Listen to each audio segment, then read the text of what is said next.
October 29, 2017 by Chuck McGillHerdZone.comHUNTINGTON, W.Va. Hours before Sunday's men's basketball exhibition game between Marshall University and WVU Tech, Thundering Herd coach Dan D'Antoni was seated on the wooden bleachers behind one of the baskets.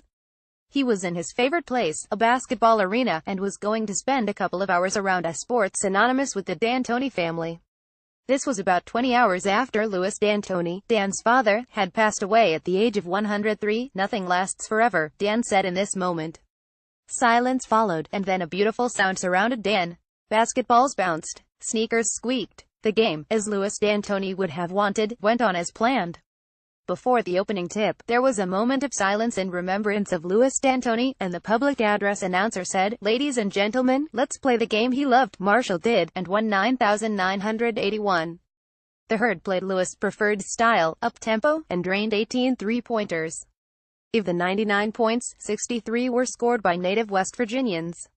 Somewhere, Louis was beaming. Two of those players, junior all-conference performer John Elmore and true freshman Jared West, combined for 34 points and 9 assists.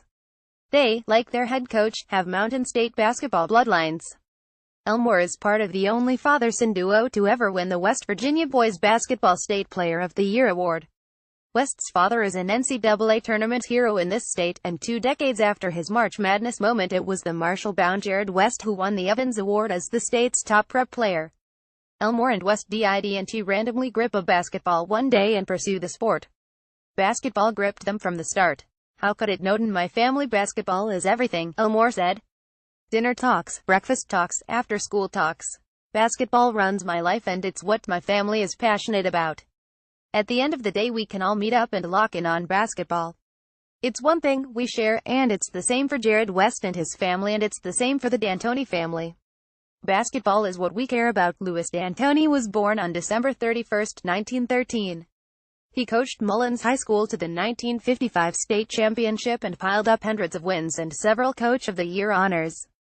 He won the inaugural West Virginia Sports Writers Association Coach of the Year award, and was named Ohio's Coach of the Year 6 times. He is in the West Virginia Sports Hall of Fame.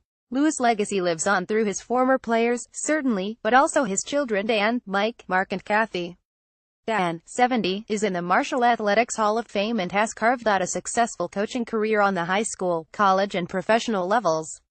Mike is the coach of the Houston Rockets and has coached the Suns, Knicks and Lakers. Last year, Mike received NBA Coach of the Year recognition while Dan led the Herd to a 20-win season and to the cusp of a Conference USA championship and NCAA tournament berth. It was the final full basketball season Louis was able to witness, and his Suns were more successful than ever. "He went good, he went easy and he went quick," Dan D'Antoni said after Sunday afternoon's game. "You couldn't ask for more. It hurts, but he's smiling. My mom is telling him to do things again. He's happy, she's happy. Well, will you miss him? I'm not going to miss him. I'm going to keep him with me." During Sunday's game, which ended 24 hours after Louis passed away, Dan D'Antoni coached with the spirit of his father running through him. "I bet it was tough on him," Elmore said. "We were all fired up to have him out there. We knew he was hurting." West, who had 16 points and 4 three-pointers in his Marshall debut, had his dad cheering him on from 10 rows behind the bench. Before the game, they shared a hug and talked about what the younger West had been eating to bulk up. Basketball is a shared love for them. When Coach Dan's father would come to practice, he was always smiling and always into the game, West said. "I can't imagine what it feels like for Coach Dan, but for him to come out a day after that and coach a game, that is special. That shows how much love and dedication he has for us.